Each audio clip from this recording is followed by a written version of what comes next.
All right, so we're sitting here at CrossFit Bua, just outside of Dublin, Ireland. You got in, Sunday night? Sunday afternoon, yeah. Sunday afternoon? Yep. Okay, so we're here for the Filthy 150. We were here about 6-7 months ago, just right outside here, doing 19.5. You versus Travis Williams for the final workout of the 2019 CrossFit Open. Now we're here for the first Sanctional of the 2019-2020 season. It looks like you're right on the cut line right now. Currently on the proverbial bubble. The bubble. You're 2 spots away. Yeah. What is your game plan for this weekend? Kind of knowing, A, nothing's guaranteed, but B, you might need to earn that spot outside of the Open. Honestly, I don't think it really doesn't change anything. Like, you never go into, I won't say you. I never go into any competition wanting to do anything less than my absolute best. So it really doesn't change how I approach this competition, whether I was already 100% qualified on the bubble or 1,000 places out. I think I approach every competition the same, with the same intensity. But I think that it's more so this is going to be good to just kind of get my mind off of that whole process, and just kind of be present in this competition. Like, listen, when I'm freaking in the middle of half these workouts, the last thing on my brain is going to be, hey, how's that open invite looking? So I think it's going to be cool just to have, to kind of get back into competition mode and away from the kind of open stress, more or less. And I won't say that. It's not like that's all consuming or anything, but being where I'm at on that, I need Roy, if you're watching this, go team, brother, go team. So if, obviously Rich is going team, and if one more person goes team, then I'm good. Yeah. If not, then I'm not. So it's it really just rides on that, and it's tough to not think about that a lot. Sure.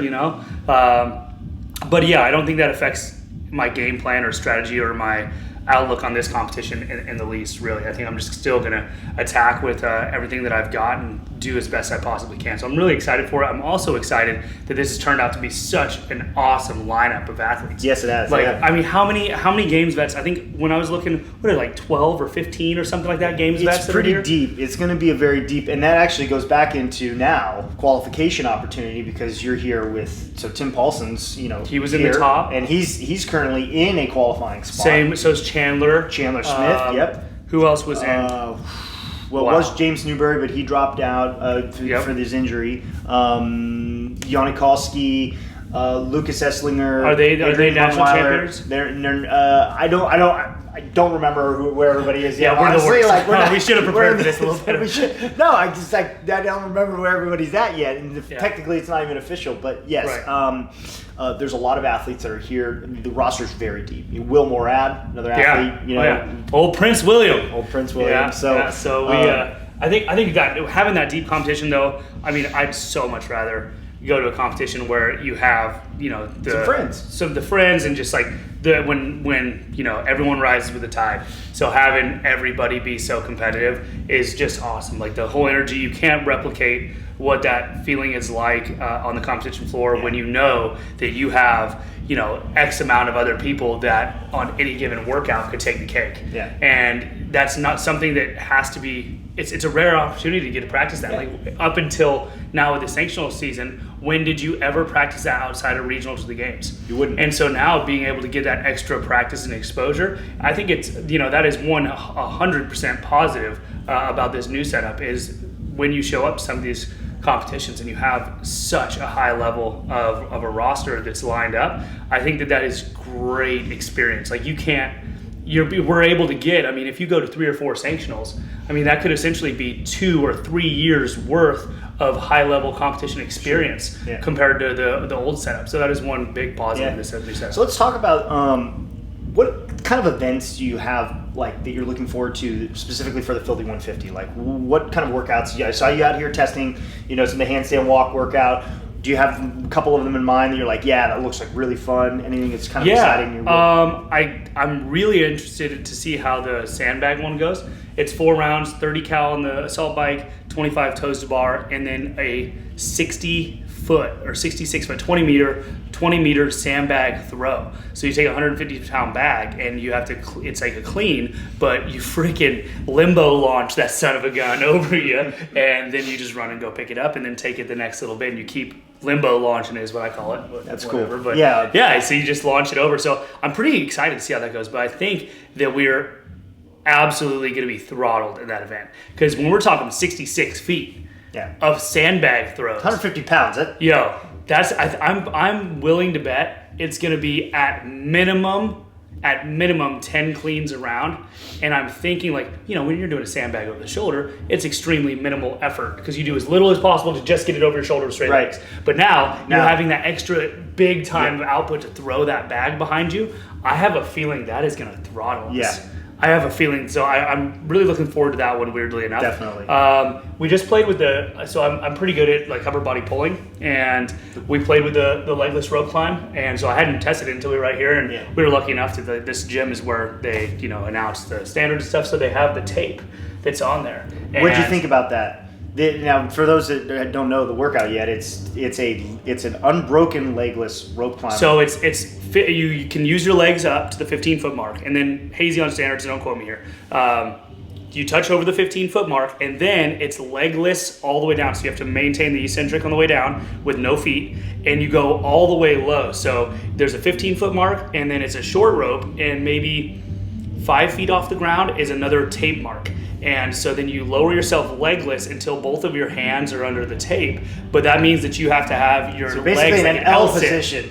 Your legs can't hit the floor. And then you kind of do like an L sit. You get below that tape, and then you have to come back up like halfway legless before you can use your legs again because it's a short rope, obviously. So we tested it out here, and oh my pump. Arm pump, dude, big time. Forearm, bicep. I have a feeling that is going to be Imagine coupling that with also having to do the sandbag or the D-ball or sandbag cleans. And then there's that workout with 45 muscle ups. Yeah. There's that 45 muscle up workout. And there's a handstand and ski. The ski we just ran a run through the ski and the handbag or the ski and the handstand walk. We're gonna come out here looking like bros. It's a roughly well-rounded test of your fitness this weekend. I think it really is. I think they've had some cool programming. The thing that we're still they haven't released. I think they've only released 3 workouts for the individuals. The bar muscle up and back squat, the rope climb and run, the ski and handstand walk, and then the sandbag and rope climb. So there's 4. So that means we have 5 more events that are still to be released. I think you guys are gonna have some fun. I think this is so far. I mean, obviously we're getting an incomplete picture, but I think they're doing a really cool job. I might know something you don't know, but I think you guys are gonna have fun this weekend. However, so this is this weekend. Win, lose, or draw with the invite and whatever happens, regardless of what happens this weekend and with the open invites. What's the plan for the rest of the season for you? You got events you're going to? Have you set the calendar? It honestly, it really depends on the qualification. So, just bought a house. Pretty stoked on that. Thank you. Yep. And that was the lightest high five we've ever done. Do you want? Let's do that. We're the worst. Okay. So, you just poke me in the palm? Well, I figured you'd do this. So anyways, we'll go ahead and move on from this. We just bought a house, so our finances are definitely a little tight, tight, but no longer living a double wide as of the end of this Ireland trip, move into the new house. That's kind of a positive, I think. White Castle is over, so it's a good run, but you're moving out of the trailer park, folks. If I think that I'll be qualified either through the Open or then hopefully one of these 2 events. And then you can pick something else, like tune up or... Yeah, and then, the travel is really expensive too, especially going out of the country and taking time away from the gym and all that stuff. So I really would like to do the Rogue Invitational. I'm not even close to cool enough to get an invite yet. But I'm going to do the online qualifier. You're throwing it out there, though, I think. But I'm going to do the online qualifier and, see if I can qualify for that. And I think that would be an awesome experience because that's another one where the field is just incredibly deep.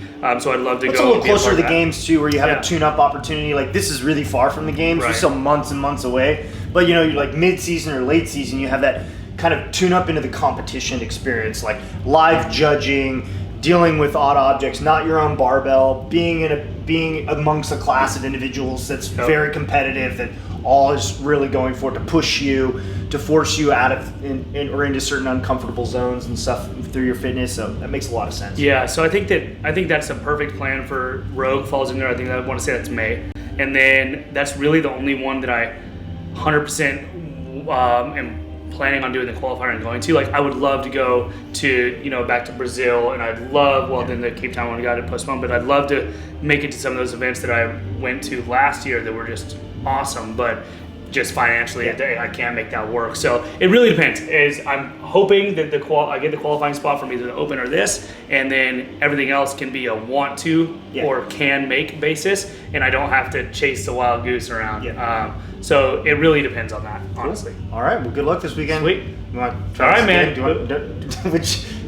Yes.